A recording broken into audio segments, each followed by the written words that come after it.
Hello everyone, and today we're going to go ahead and talk about A Separate Piece by John Knowles. This is the whole book summary. Let's get this started with. Ta-da!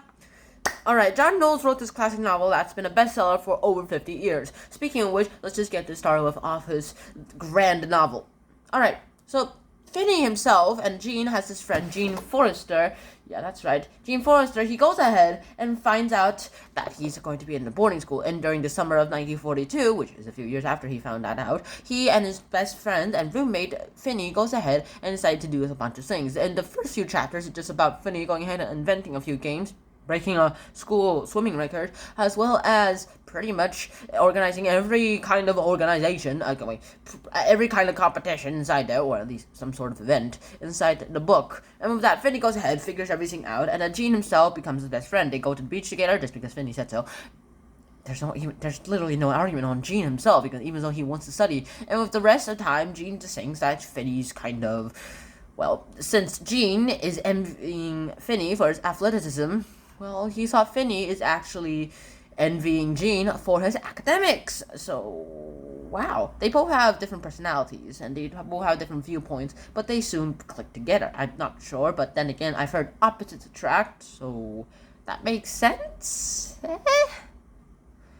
Next up, John Knowles goes ahead and writes down this story part. They go ahead and decide to do their little morning ritual of jumping out of the tree together, and he's all like, alright, let's do a double jumping, because, well, hey, why not? I mean, it is just going to be a little double jumping, after all. Next thing that happens is that, well, they go ahead, decide to double jump, but then Gene decides, I'm gonna knock him out of the tree. Let's go. And then with that, he goes ahead, bends his knees, which on the branch that they were on, which goes ahead and topples them over. Topples Finney off the branch and makes him land on his leg, which goes ahead and shatters it. Apparently, that's the word that they used. I'm pretty sure fracture is a more correct word, but shatter is the word John Knowles himself used. Next thing that happens is that Gene immediately goes ahead, finds out the situation. He can walk, the nurse says, but he won't be able to do any sports.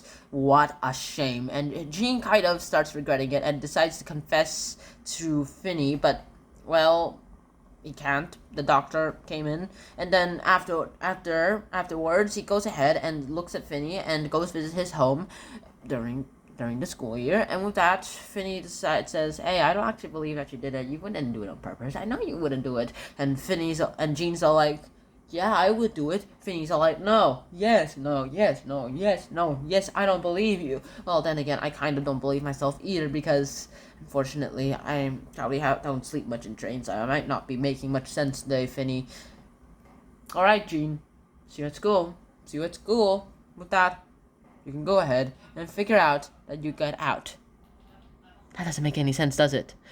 Next thing that happens is that they're back at school, and they decide, hey, I think I'm just gonna go ahead and forget all this, and then they go ahead and start becoming friends again, except everyone's suspicious of Gene, and he's like, hey, isn't he the guy who fractured Finney's leg? Wait, I think he was just with us there. He was trying to help him. No, he was there all right. He pushed him off. No, he didn't. And Finney's like, no, he didn't push me off. And they're like, I don't believe you. You are still mad. No, and they go ahead and argue about all this. Also, they still go ahead and organize some competitions. Finney himself said, not that I got this fractured leg. I'm not sure I can do my dream. What was your dream anyway? Be part of the USA team of 1944 Olympics. And Gene's all like, what?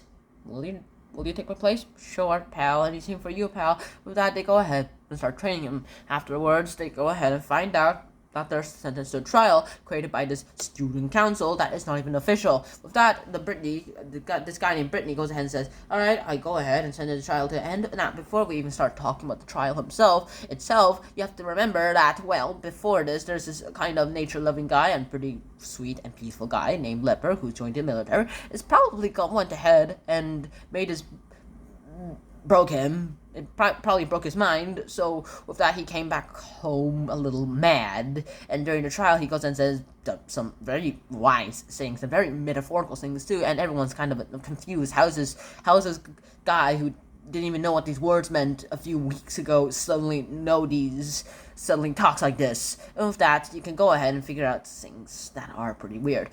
Brittany himself tries to go ahead and get Jean to confess that he pushed off Finney, but then Finney's all like, I don't care about the facts, bro. I don't care. Runs off, and then he falls down the marble stairs and fractures the leg that he fractured again. Next day, Jean goes ahead and waits for his friend to finish the surgery, and then the surgeon comes on and says, he's dead. Bone marrow entered his bloodstream, which stopped his heart.